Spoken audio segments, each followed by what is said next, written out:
On va continuer à parler de la situation au Mexique après la mort hier de l'un des principaux chefs de cartel du pays. On va se rendre sur place tout de suite pour retrouver Margot Guiennoc. Bonsoir, bonjour, merci d'être avec nous en direct. Vous habitez le Mexique depuis 13 ans et vous allez nous parler de cette situation que vous avez vécue ces dernières heures. Qu'est-ce qui a changé ? Oui, bonjour à tous. Nous sommes à la ville de Mexico depuis hier. Ça a été un peu compliqué l'arrivée. Donc moi, j'habite et je travaille dans l'état de Oaxaca, qui est normalement à 7 heures de bus à peu près. Hier, nous avons mis pas loin de 10 heures des suites des blocages sur la route qui bloquaient le passage du bus à l'arrivée de la ville de Puebla. Oaxaca, pour bien comprendre, hein, Donc, c'est dans le sud du pays. Vous avez donc pris la route pour rejoindre Mexico. Qu'est-ce que vous avez oui. vu tout au long de ce voyage ? En fait, on est parti sans avoir l'information. Je pense que le bus ne serait peut-être pas parti d'ailleurs si on avait su. Mais ce qui s'est passé, c'est qu'on s'est arrêté pensant faire une pause sur la route, mais en fait, c'était une pause de redirection du bus pour éviter le blocage. Donc ça s'est fait totalement dans le calme. Après à peu près une heure d'attente, on a donc suivi un autre parcours avec le bus, mais à aucun moment il y a eu d'évacuation ou de panique. Ça s'est fait vraiment très très tranquillement. Est-ce que vous sentez un climat particulier ? La raison pour laquelle je vous pose cette question, évidemment, c'est que ce n'est pas la première fois qu'un baron de la drogue est tué au Mexique. On a cependant l'impression, vu d'ici en tout cas, que la situation s'est tendue plus que d'habitude. Oui, alors comme vous, je regarde aussi les informations et je vois les images de ce qui se passe dans l'État de Jalisco notamment et certaines autres villes, mais ce n'est pas représentatif de l'État de l'ensemble du pays. Ici à Mexico, tout est calme, les gens sont allés au travail, à l'école. Là où j'habite également, l'école continue, sauf dans certaines villes de l'Istme, une région de Oaxaca, où il y a eu un peu plus de problèmes dans les rues. Oui, pour vous poser la question un peu plus directement, est-ce que vous aviez déjà vu ce degré de tension ? Non, non, je dois dire que là, c'est la première fois. On est plus habitué aux catastrophes naturelles qui perturbent les activités. Là, c'est vrai que parler de confinement dans certaines régions, d'éviter de sortir, c'est la première fois. Merci beaucoup, Margot Guiot. Soyez prudente, hein, évidemment, pendant les jours qui viennent. On le rappelle, un quart des États du pays, du Mexique, ont décidé de fermer les écoles aujourd'hui. Leurs tribunaux également, par peur d'éventuelles représailles. Donc, de ce qui s'est passé, après ce qui s'est passé ce dimanche, c'est-à-dire la mort de ce chef de cartel. Voilà pour ce témoignage. J'aimerais qu'on se concentre sur ce que sont ces cartels, ce qu'ils représentent. Avec vous, colonel, si vous voulez bien m'accompagner devant notre écran géant pour voir un peu ce que sont ces cartels. Avec d'abord, évidemment, cette photo de famille, si j'ose dire. Ce que l'on voit ici, ce ne sont pas des forces armées, ce sont bien des hommes qui travaillent pour les cartels. Voilà, c'est des images qui ont été filmées par nos équipes il y a quelque temps. Michel Scott, en l'occurrence. J'aimerais qu'on voit aussi maintenant les images des policiers qui combattent ces forces armées. Voilà, dans les pick-up là que l'on voit aussi. Et ce que l'on remarque finalement, c'est que les deux sont équipés de la même manière. Oui, bien sûr. D'autant plus, d'ailleurs, qu'au passage, que parmi les premiers, donc là, dans l'armée les armées des cartels, alors c'est des trucs assez disparates. Hein. Il y a des membres permanents, il y a des gens qui sont payés à l'acte, mais globalement, dans les forces permanentes, vous avez beaucoup d'anciens militaires ou d'anciens policiers, parce que tout simplement, ça paye beaucoup mieux. C'est des mercenaires. Oui, bien sûr, mais parce que il faut, voilà, vous êtes payé 10 fois plus en faisant la même chose, globalement, en portant les mêmes armes, ayant la même tenue, mais en travaillant pour un cartel qu'en travaillant pour l'armée ou la police. Donc oui, ils sont bien équipés. Alors, ce qui pose aussi la question de savoir d'où ils trouvent cet armement, etc. La question que j'allais vous poser, d'où vient cet armement? Qui vend au cartel de drogue? C'est une bonne question. Faut pas. Alors, quand on voyait l'image précédente, on voyait tous les hommes armés, ils sont équipés, je crois, du X-015, c'est des fusils d'assaut mexicains, pour la plupart. Donc on voit aussi cet homme, il est mieux équipé que moi lorsque j'ai commencé ma carrière de fantassin, très largement. Donc ce sont des gens qui sont super bien équipés, qui ont tout ce qu'il faut. Il n'y a rien qui les distingue de fantassins, d'une armée moderne. Ils sont très bien armés. Donc des armes qui viennent du Mexique, mais faut pas oublier, on est sur des trafiquants. Donc il n'y a pas que le trafic de drogue, de substances, il y a aussi le trafic d'armes qui intervient là-dedans. En plus, ce sont des gens relativement ingénieux. Donc vous avez des techniciens, vous avez des gens. Là, vous avez une mitrailleuse lourde qui est planquée à l'intérieur d'une camionnette. En fait. Oui. Alors la camionnette, comme ça, elle est banale et donc vue de haut, par exemple, vous n'avez rien qui la distingue des autres. Et puis d'un seul coup, ça devient un engin de guerre. Là, vous voyez cette unité. Alors ce qui est frappant, c'est évidemment de voir tous les gens qui sont équipés de la même façon, habillés de la même façon, comme une armée. C'est une section d'infanterie. Tout à fait normal, apparemment, équipé de pick-up, comme on en voit aussi dans plein de groupes armés un peu partout, souvent bricolés. Donc la grosse puissance de feu, très bien équipé, moderne. Voilà, des gens comme ça, vous en avez plusieurs milliers, plus un peu des sicarios un peu indépendants qui sont payés aussi à l'acte. Ça, c'est quelque chose qu'on voit aussi très, très souvent. Donc voilà, donc c'est dur. Voilà, ces gens-là sont puissants. Ils sont face à une armée mexicaine ou une police qui n'est pas beaucoup plus puissante que ça, et qui a surtout, pas oublier, alors là on voit des engins qui sont un peu bricolés, donc c'est... pas oublier que le Mexique, c'est 2 millions de kilomètres carrés, je crois, c'est 4 fois la France, c'est 2 fois la population de la France. Donc si vous voulez contrôler un territoire, une population aussi importante, avec une armée, une police, il faut des moyens considérables.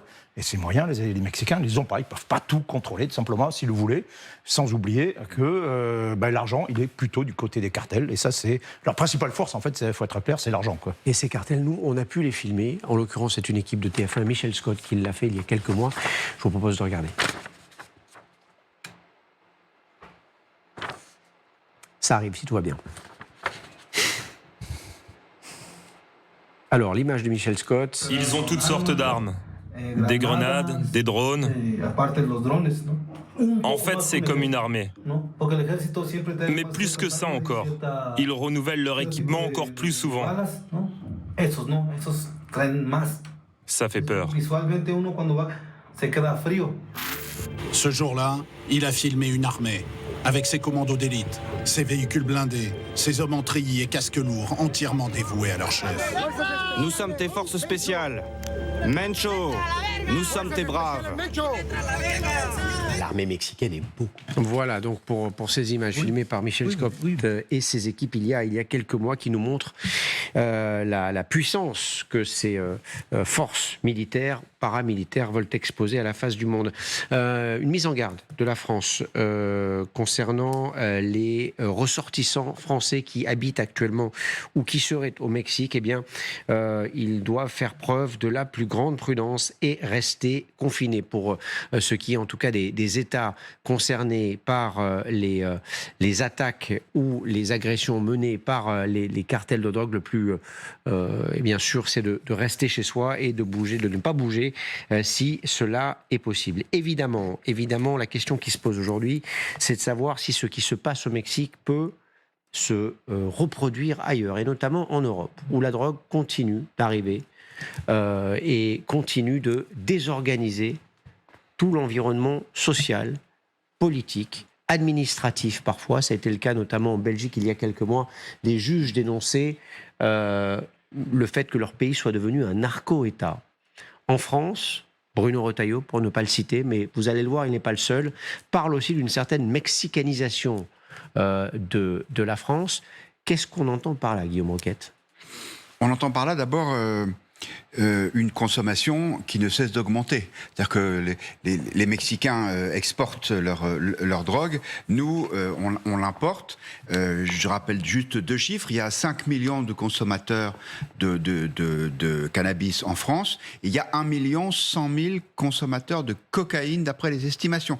La cocaïne n'est plus aujourd'hui la drogue du showbiz, elle sa consommation s'est développée.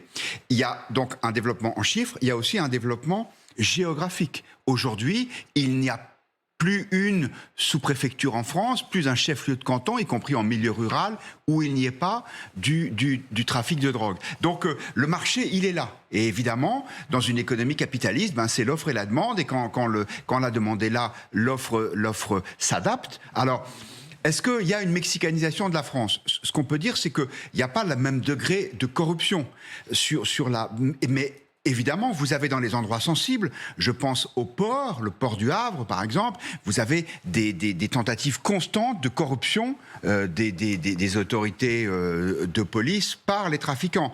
À Marseille, vous avez des tentatives de corruption très importantes sur la magistrature. Il y a eu en 2025 2 agentes administratives du tribunal judiciaire de Marseille, une greffière, qui ont été mises en examen parce qu'elles sont soupçonnées d'avoir eu affaire avec les trafiquants de drogue et en particulier la DZ Mafia. Donc il n'y a pas aujourd'hui de phénomène systémique, c'est-à-dire qu'on ne peut pas dire il y a une corruption généralisée, mais en revanche il y a des coups de boutoir qui sont de plus en plus forts de la part des trafiquants parce qu'encore une fois, comme il y a de plus en plus de consommateurs, ils ont de plus en plus de moyens. Bonjour Jérôme Durin, merci d'être avec nous, ancien président de la commission d'enquête sénatoriale sur le narcotrafic. Vous êtes auteur de la loi narcotrafic, vous êtes aussi président du conseil régional de Bourgogne-Franche-Comté. Est-ce qu'il y a aujourd'hui en France un risque, pardonnez-moi de reprendre cette expression, mais évidemment elle colle à l'actualité, de mexicanisation ? Je pense qu'il ne faut pas se faire plaisir avec des termes un peu clinquants. La réalité, elle est grave. La commission d'enquête avait signé le signal d'alerte, avait tiré le signal d'alerte, je vais y arriver.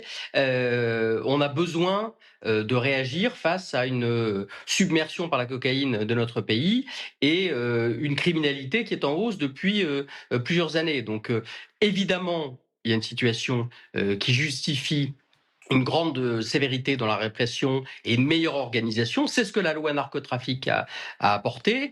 Oui, il y a plus de consommation. Oui, il y a plus de criminalité.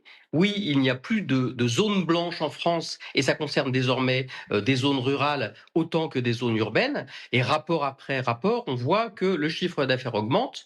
Le principal chiffre d'affaires aujourd'hui, c'est la cocaïne. Ça a dépassé l'année dernière le cannabis. Et c'est une drogue qui s'est beaucoup démocratisée. Il y a une corruption qui prend de l'ampleur. En revanche, on n'est pas dans la même échelle, heureusement. Alors, on peut se faire plaisir ou se faire peur en parlant de mexicanisation. Heureusement, on n'en est pas là. On n'en est pas là dans les prisons, on n'en est pas là dans la criminalité, on n'est pas sous l'emprise des organisations criminelles. Mais il y a un péril, il faut réagir dans une dimension répressive et sans doute au-delà d'ailleurs dans une dimension de prévention parce qu'aujourd'hui un certain nombre de consommateurs sont dans une consommation professionnelle, dans une consommation dopante et c'est plus simplement des CSP+, qui se font plaisir le samedi soir, c'est des gens qui utilisent de la drogue pour bosser, pour tenir. Donc on a beaucoup de travail devant nous. Vous dites qu'il faut réagir. On va voir comment avec vous dans un instant, avec vous et l'ensemble de nos invités cet après-midi. J'aimerais juste essayer de comprendre quelque chose. Qu'est-ce qui nourrit ce phénomène ? Est-ce que c'est parce qu'il y a de plus en plus de drogue que les gens consomment de plus en plus, ou est-ce que c'est parce que les gens consomment de plus en plus que cette drogue arrive en quantité astronomique aujourd'hui en France ? Il y a une géopolitique de la drogue. Le marché européen est plus profitable que les États-Unis. On a eu aux États-Unis la crise du fentanyl et le déferlement de cette drogue de synthèse fabriquée à partir de précurseurs chimiques chinois, principalement au Mexique. La cocaïne s'est reportée vers l'Europe, où elle est rentable. On a par ailleurs une multiplication de l'offre, on a un choc d'offres. On produisait, il y a une quinzaine d'années, 1000 tonnes de cocaïne au niveau mondial, il y en a 4000 tonnes aujourd'hui. Donc, il y a une espèce de saturation du marché, il y a une saturation du transport, de la logistique. On voit qu'on saisissait en 2015 5 tonnes, notre marine nationale saisissait 5 tonnes. En 2015, en 2025, on a saisi 50 tonnes, 10 fois plus. Il y en a partout, dans les bateaux, dans la plaisance, dans les conteneurs. Donc, il y a un vrai choc d'offres et il y a une criminalité qui est liée au fait qu'on se tire dessus pour prendre le contrôle des points de distribution, des points de deal. Le tribunal de commerce du narcotrafic, c'est la Kalachnikov. Et évidemment, en face, il y a aussi une société qui consomme plus de cocaïne, mais c'est tellement facile de s'en procurer, c'est moins cher. On parle bientôt d'une cocaïne peut-être à 40 € le gramme. C'est moins cher, c'est facile à trouver. Donc forcément, ça devient une drogue du quotidien. Et là, il y a vraiment un choc d'offres. Alors il y a aussi la question de la consommation qu'on n'a pas encore traitée dans notre débat public et du point de vue de la loi, parce que la prohibition, à l'évidence, elle marche pas bien. Donc elle marche pas d'ailleurs. Mais il y a vraiment un choc d'offres. On va écouter le Premier ministre sur sa volonté de réagir à ce qui est en train de se passer. On va parler des solutions avec vous dans un instant. Écoutez. Je veux le dire aussi avec beaucoup de solennité au regard des différentes réunions que nous avons pu tenir avec le garde des Sceaux et le ministre de l'Intérieur, c'est un combat qui ne fait que commencer. Malheureusement, la consommation des drogues dures est en train d'augmenter dans le pays, notamment de la cocaïne, et que plus il y a de consommateurs, plus les prix diminuent, plus le marché augmente, plus il devient lucratif, malheureusement, de s'adonner à ces différents trafics. Colonel Goya, on se bat comment en France? Alors on n'en est pas évidemment, et on va le retrouver dans un instant, Jérôme Durin, là où en est le Mexique avec ses hommes en armes, avec ses blindés, mais comment lutte-t-on de manière efficace aujourd'hui contre le narcotrafic? Alors, c'est pas mon domaine de spécialité. Non, bien sûr. Il faut être clair. Moi, ce que j'entends de la part des policiers, c'est qu'ils me disent qu'ils se font face à des réseaux de plus en plus structurés, de plus en plus durs à infiltrer et à éliminer, tout simplement, avec effectivement une augmentation assez fréquente et constante de ces trafics, alors en provenance d'Amérique du Sud, mais aussi d'Afrique. Et avec beaucoup effectivement de drogue de synthèse et là, écoutez, je pense que personne pour l'instant n'a trouvé de solution miracle. Vous pouvez avoir des pays comme le Japon ou la Suède qui avaient une politique très dure, très restrictive sur la consommation. C'est peut-être, alors ça marche peut-être parce qu'un pays comme le Japon est assez isolé, on peut peut-être contrôler un peu plus ses entrées et sorties. Quand les Américains veulent faire ils veulent se débarrasser, faire du sevrage, ils vont au Japon parfois, parce qu'ils savent que c'est très compliqué pour eux d'en trouver et que c'est très sanctionné. Bon, est-ce que donc si on veut avoir une politique dure, il faut le faire vraiment. Dans ce cas-là, il faut se donner les moyens et puis il faut vraiment le faire, mais c'est très compliqué. Politique de prévention, enfin. C'est un éventail très large. Pour l'instant, on est en fait de l'endiguement. Il n'y a pas de recette miracle. Il faut aller on n'a pas trouvé. Frédéric Saliba, sur cette question, est-ce que ce qui a été fait au Mexique ou dans d'autres pays peut nous donner des pistes sur lesquelles, ou des leviers sur lesquels agir? J'ai passé 15 ans au Mexique. Le Mexique a fait tout ce qu'il ne faut pas faire. C'est-à-dire qu'ils ont déployé l'armée, ils ont fait une réponse répressive, ils sont allés que dans le répressif uniquement. Ils ont mis le feu aux poudres, c'est-à-dire qu'en mettant les militaires dans la rue, les narcotrafiquants se sont armés en face, il y a une spirale de violence qui s'est développée et ils ne sont pas occupés des causes du problème.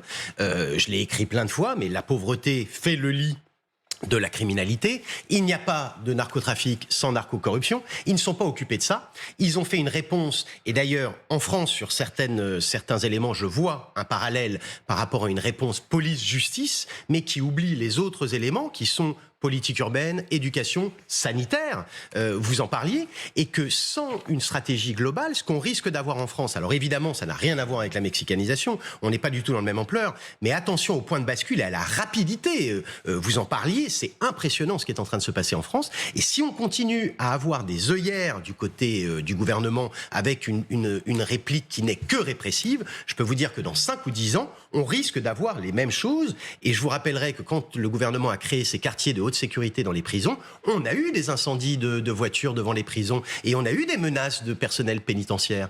Donc attention, la logique mafieuse qui est donc très développée au Mexique est en train d'arriver en France et la réponse du gouvernement, à mon avis, n'est pas du tout adéquate. Le gouvernement mexicain a fait une erreur il y a 20 ans et il le paye très cher aujourd'hui. Jérôme Durin, en matière de solutions, qu'est-ce qu'on peut trouver dans votre rapport? Alors, C'est une commande de la majorité sénatoriale. Donc c'est une commande de la majorité de droite du Sénat qui est allée sur la dimension répressive. Et on a, je pense, fait un boulot solide de diagnostic et de proposition de solutions répressives. En termes d'organisation, avec un état-major de lutte contre la criminalité organisée, comme on l'a sur le terrorisme, avec un parquet national anticriminalité organisée, qui sont les 2 tours de contrôle, et puis toute une série d'outils, un nouveau statut des repentis, des mesures techniques pour permettre à nos forces de renseignement et nos forces de police d'avoir des informations numériques, des éléments de politique pénale, la dimension de privation de liberté plus dure pour dans les quartiers de lutte contre la criminalité organisée pour que la prison ne soit pas un endroit depuis lequel on pilote le trafic. Voilà, donc ça c'est le boulot répressif. C'est plutôt, j'allais dire, allez, vous m'excuserez le raccourci, une logique de droite. Maintenant, je pense qu'il faut que on ait aussi une logique de compréhension du phénomène et de prévention. Il y a des gens qui sont drogués, qui sont malades. Il y a des gens qui sont drogués parce qu'ils ont besoin de ça pour tenir dans la vie. Il y a des gens qui font du deal parce que c'est la seule économie à laquelle ils ont accès. On a aujourd'hui des réseaux criminels qui font de l'action sociale, qui payent les fournitures scolaires, qui payent les jeux pour enfants, qui sont les seuls employeurs du quartier, qui prennent la place du service public qui a déserté certains quartiers.